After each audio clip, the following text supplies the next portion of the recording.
What's up, Sooner Nation? Welcome back to the Sooner Surge for a basketball video, basketball recap.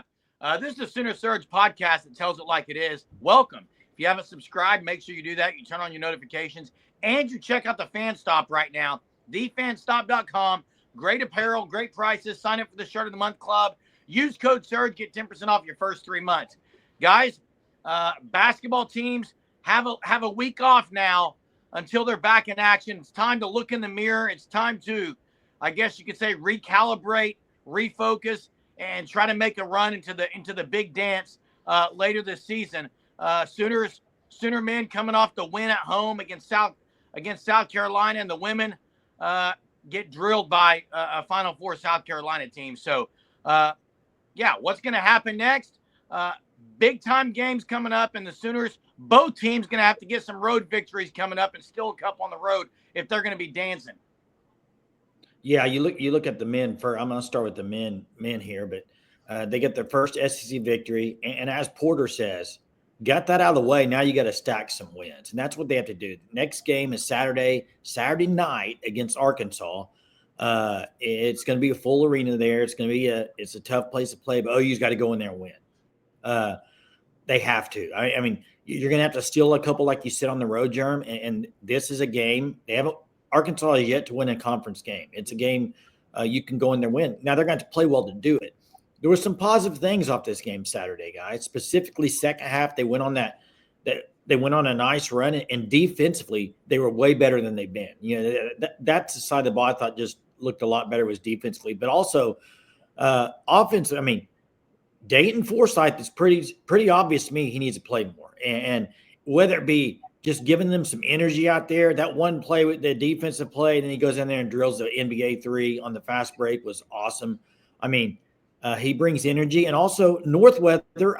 You can't play him every game. I get it. You can't because of the athleticism and stuff, but he brings you something that Godwin doesn't bring you, and Wagoo doesn't bring you, and that's a pick and pop for three with a big. None of the other guys can do that. He's got that skill set, and that is something that they can bring to the table in some games, and maybe it drags the other team's big to the 3-point line, and they can help with some rebound and get him out of lane. So we'll see. It was positive, specifically good second half for Oklahoma.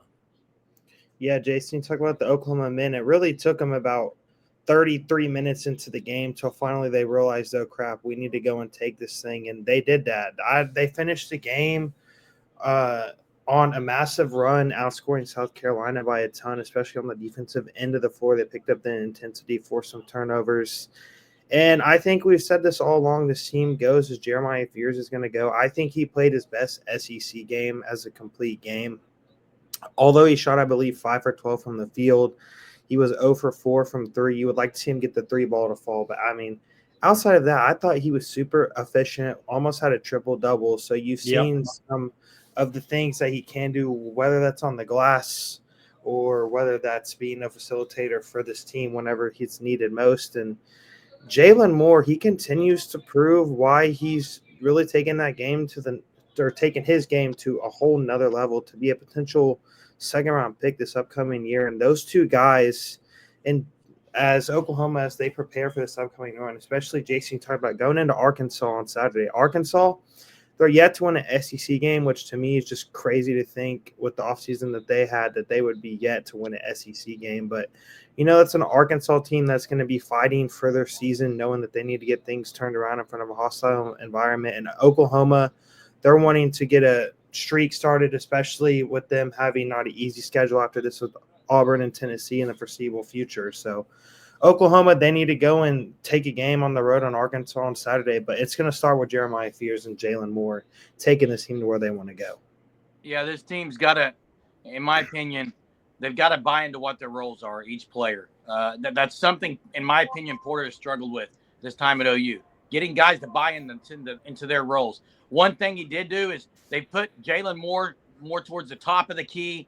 He's able to attack left and right side. There was an instance he was down on the baseline again in the corner for 3, and again he steps out of bounds. He's just not as good going baseline as he is from the top of the key. I like the move they made there, but you're right.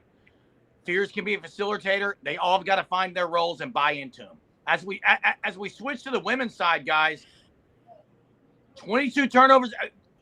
I don't think anyone would say, man, I can't believe OU lost to South Carolina. That's not it.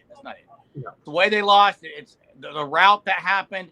And again, guys, even when they win games, they're turning the ball over too much, period. Yeah, I mean, too many turnovers. I don't think anybody expected OU to go in there and win, but I also don't think people thought that would be a 40-point game or whatever it ended up being. What it makes it look like is OU ready to with that level of basketball? Here's the other thing though. South Carolina is so freaking good. I mean, let's not sugarcoat this at all. South Carolina is unbelievable. They've lost one game, yeah, but they're the favorite probably to win the whole thing. I think you could argue a few other teams, but I think it's not, like you said, it's not the loss. It's the way they lost. You gotta really. This is a game I think you just gotta flush it down the toilet and move on. You got to figure out turnovers and get that figured out. That's the main thing for Oklahoma women's basketball. Figure out the turnover stuff. Yeah, well, something to me that I think was the first time I think I've questioned Jenny Baranczyk and her coaching and decisions. Why is Zaya Van didn't come in the game till 3 minutes left in the second quarter? To me, that makes no sense because Nevaeh taught she's a liability in a sense with her size, and if she's not hitting the open threes when teams are going to lay off of her, you're going to need Zaya Van to come into the game and facilitate. I understand she's a true freshman, but the only way that she's going to learn and gain experience is if she plays in these hostile environments, because more than likely she's going to have to play in South Carolina at least another time, maybe twice for her career that Oklahoma has done. So it's like you need to get these young players these reps. To me, and I talked about how high I am on her, the ceiling that she has. To me, it just made no sense why she wasn't getting much run. I understand playing like Peyton Verhulst at the one. You saw a lot of Raina Scott there too, but to me, it just no Zaya Van was something that I'm questioning. I don't know if she was injured, if something happened in practice, if Jenny maybe didn't trust her going into the game. That's a Jenny Baranczyk question. But something to me that also I think is one positive-ish from a game is how dominant of a big man that Reagan Beers is, guys. She, I thought, held her own super well. She had a great game, played the best by far on anyone on the team. And I guess that's something, but Jason, you talked about it. South Carolina, LSU, USC, and UConn. Those are the top four teams in women's basketball. They're a whole nother tier above everyone else. Oklahoma, if they even want to have a chance to make the Sweet 16 or Elite 8, like we know that they can if they play up to their capabilities, they're just not going to be able to turn over the ball. And Peyton Verhulst, too, I thought she got shut down. And I think part of that was because South Carolina, they just have the better athletes on the court. That's a part of it, too, is that Peyton Verhulst, she wasn't able to create much separation and shoot the ball like we've seen her do all year long. So Oklahoma, I still think they're a really good team, but they're not the level of South Carolina or LSU or any of those other teams like we thought they maybe could have the potential to be. And they play LSU very, very soon on the road as well. So, yeah, I mean, the Sooner women are on a crash course to the NCAA tournament. They're going to be a tournament team. The men, on the other hand, I saw a stat today, something on Twitter that said OU right now about a 53.8% chance of making the dance. So they've got to do some things. And it's getting close to February. And go ahead, Jay. Yeah, I just got to say something before we close. Oklahoma basketball, really, they have two NBA players on this team. Jeremiah Fears and Jalen Moore has a great chance to make the NBA. They have to make the NCAA tournament. You have two guys of your starting five are NBA players.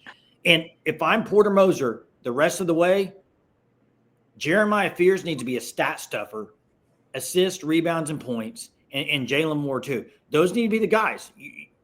Everybody else has their roles, but those need to be the guys to get you to the next level. Yeah, we'll see if they can get there. It's going to be a fun February and March in the SEC. A lot of great competition. Make sure you check out our podcasts and our videos and our lives. Make sure you subscribe to the channel and you like and comment on this one. Tell us what you think percentage that the men and women both end up in the big dance. Check out the fan stop out as well, and we'll see you next time, Sooner Nation.